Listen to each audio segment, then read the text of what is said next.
D'abord, quelle joie de vous retrouver. Vous m'avez tellement manqué pendant ces 3 jours où s'est passé tellement d'événements étonnants. Voilà, merci Seigneur de nous retrouver. Voilà. Je dirai ça à la fin.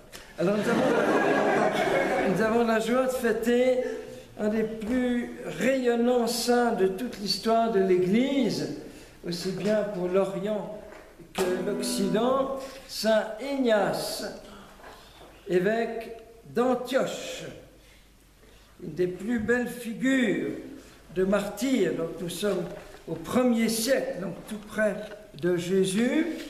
Il est syrien, donc ça donne beaucoup d'actualité avec l'agonie du peuple syrien en ce moment. Confions toute la Syrie, lapidée, déchirée, coupée en 1000 morceaux. C'est un chaos. Confions-le à leur grand saint syrien, Ignace. Pas confondre évidemment avec Ignace de Loyola, le fondateur des Jésuites, espagnol, au XVe siècle, donc beaucoup plus tard. C'est un tout autre Ignace, celui-ci. Voilà. Et donc, il a pris la succession de Saint-Pierre à Antioche. Antioche, c'est l'actuel Latakie, qui est un grand port de la Syrie, c'est le petit bout de la Syrie qui donne sur la Méditerranée. C'est là que sont stationnés, basés maintenant, les troupes russes. Voilà, Latakie. Et donc, Pierre était d'abord, comme vous savez, vous ne savez pas, évêque d'Antioche avant de devenir évêque de Rome. Et donc, Ignace lui succède, et Ignace, évidemment, va être condamné à mort durant cette terrible persécution, des épreuves qui vont durer presque 3 siècles, et il va être emmené à Rome pour vivre son martyre. Donc c'est un très long voyage, il faut préparer de l'eau. Il ne fait pas le voyage en bateau comme Paul. Paul aussi, condamné, va être envoyé à la cité, à la capitale impériale, mais Paul fait ça en bateau, avec un terrible naufrage et tout et tout. Tandis que lui, il va parcourir toute la côte de l'actuelle Turquie, donc pendant plusieurs mois, pour arriver à partir de la Grèce. On ne sait pas s'il a pris un petit bateau pour traverser l'Adriatique depuis l'Albanie, probablement, et arriver à Rome. Et alors nous avons la grâce de voir des lettres de lui. C'est parmi les plus grands trésors de l'Église en 20 siècles. Parce que dans tous les diocèses qu'il traverse, Saint Paul ayant déjà créé toutes ces églises, comme on dit, églises locales, voilà, donc c'est l'équivalent de nos diocèses, à Smyrne, etc. Il va écrire une lettre à l'évêque et aux chrétiens du diocèse qu'il traverse. C'est comme... Ah, merci beaucoup. Délicieux. Et c'est comme ça que nous avons 7 grandes lettres qui sont des pures merveilles. Et ces lettres étaient considérées au IIe siècle comme tellement belles, tellement précieuses, qu'elles ont été mises au même niveau que les lettres de Saint Paul dans la Bible. Et donc on les lisait à la messe. Normalement, à la messe, c'est uniquement des textes de l'Écriture, de la Bible, première et seconde alliance. Eh bien, on les lisait à la messe, comme si elles faisaient partie de la Bible. C'est pour vous dire combien elles ont été considérées comme sacrées. Voilà. Et je vous lis quelques petits extraits pour lui laisser le micro, mais j'espère qu'un jour... Ça, on peut les lire toutes en une journée de désert, un vendredi. Voilà, d'affilée.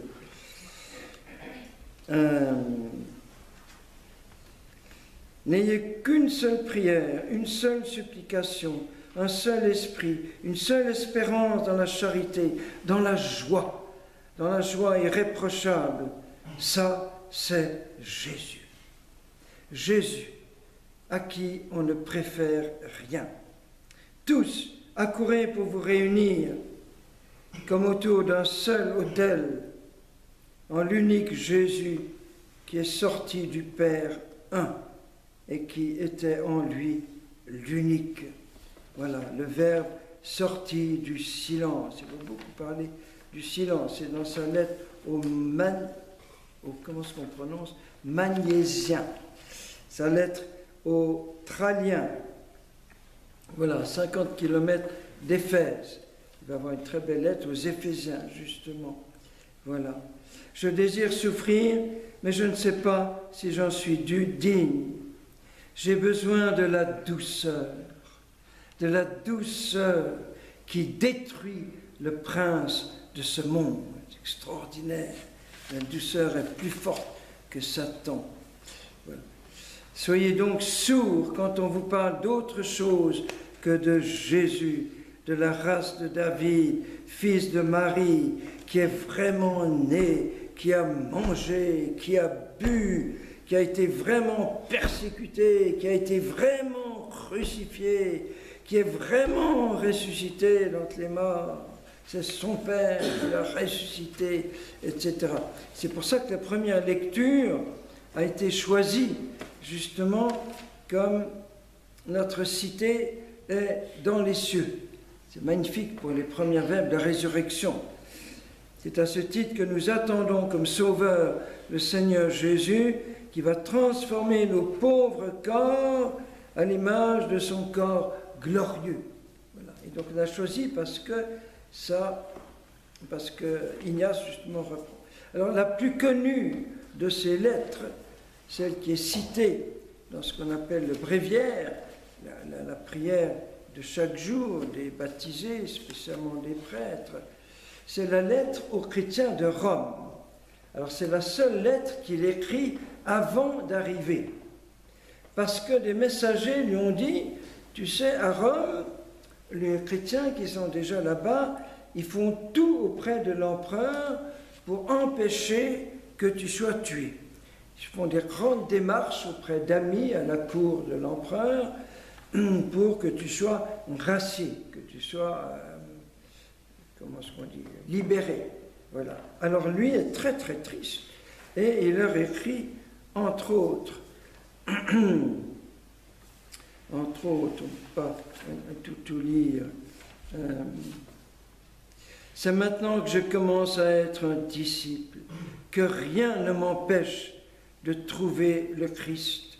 Feu et croix, troupeau de bêtes, lacération, écartèlement, dislocation des os, mutilation des membres, mouture de tout le corps. C'était tous les supplices de l'époque pour les chrétiens, comme aujourd'hui encore. 19 siècles après, les mêmes supplices dans la même Syrie d'Antioche. Impressionnant. Donc ces lettres prennent une sorte d'actualité, vous voyez. Voilà. Et tout ça, pourvu seulement que je trouve Jésus. C'est bon pour moi de mourir pour m'unir à Jésus. C'est mieux que de régner sur les extrémités de la terre. C'est lui que je cherche, lui que je veux. Mon enfantement approche. Voilà. Il voit son martyr comme être enfanté au ciel. Pardonnez-moi, mes frères, mais ne m'empêchez pas de vivre. Celui qui veut être à Dieu, donc moi qui veux être à Dieu, ne le livrez pas au monde. Ne le séduisez pas par la matière. Laissez-moi recevoir la pure lumière. Et quand je serai arrivé là, je serai un homme. Extraordinaire, je serai un homme. Je me souviens, en Lituanie, juste après la persécution communiste, on avait fait un grand festival pour la première fois, après 30 ans dans ce pays, dans un stade de Vilnius. Et il y avait un garçon de 14 ans qu'on allait baptiser le lendemain par l'évêque.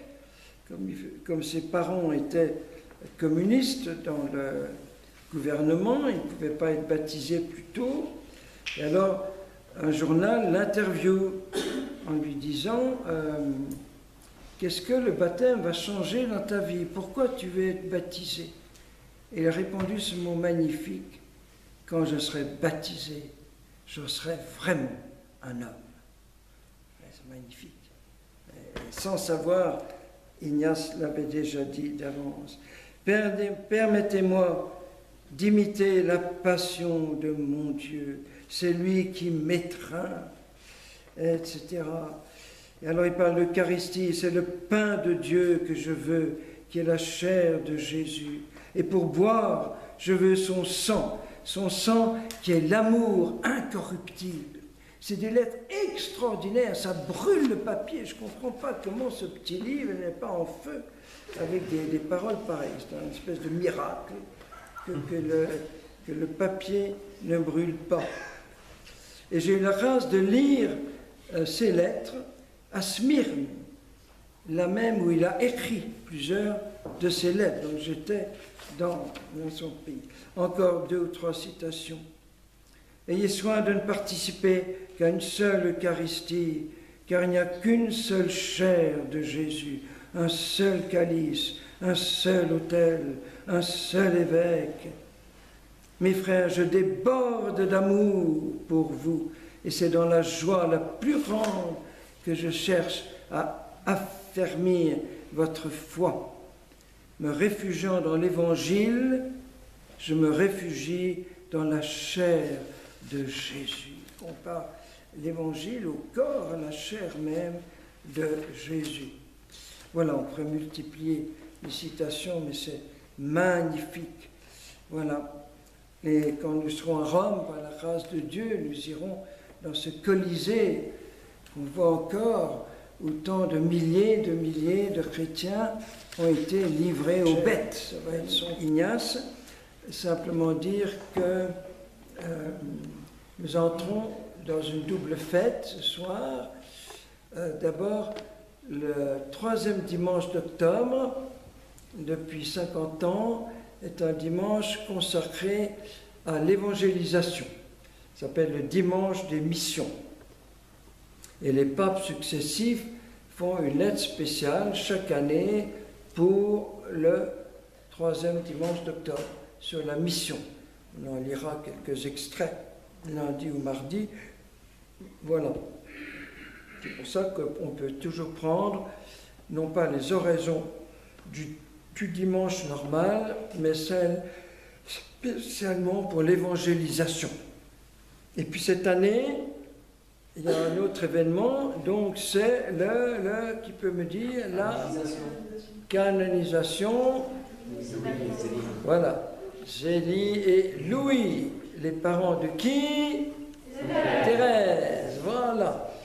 Alors c'est un événement de première classe dans l'Église, parce que c'est la première fois qu'un couple est canonisé en tant que couple, en tant qu'époux et papa et maman, et pas individuellement. Il y a un autre couple, il y a même 2 autres couples qui ont été béatifiés, mais pas encore canonisés. Donc dans cette première canonisation, et depuis Sainte Monique, la première fois que nous avons la maman, mais pour Sainte Monique c'est juste la maman, Monique était la maman de Saint-Augustin, donc la maman et le fils sont canonisés. Là c'est encore un peu mieux, c'est papa et maman et la fille. Et on va commencer à s'occuper de béatifier une autre de leurs filles, la petite Léonie. J'espère que les autres seront aussi, Pauline, Céline, etc. Comme ça, on aura toute une famille canonisée. Pas mal. Donc il y a beaucoup de pèlerins français qui sont partis vendredi à Rome. Et ce soir, comme à la veille de chaque canonisation, il y a une grande veillée de prière jusqu'à 11h minuit dans une basilique de Rome. Je ne sais pas dans quelle basilique c'est ce soir, où on lit des textes, on montre des photos, toute une veillée de louanges, d'action de grâce pour le saint ou la sainte qui seront canonisés le lendemain. C'est très beau ces veillées, très beau. Beaucoup passent toute la nuit en prière, d'ailleurs, pour préparer cette cette canonisation qui va coïncider avec le grand synode sur la famille. Et Pape François a voulu exprès que ce soit pendant le synode sur la famille, avec les 264 évêques délégués du monde entier. Donc ça donne à cette canonisation un relief, comme on dit,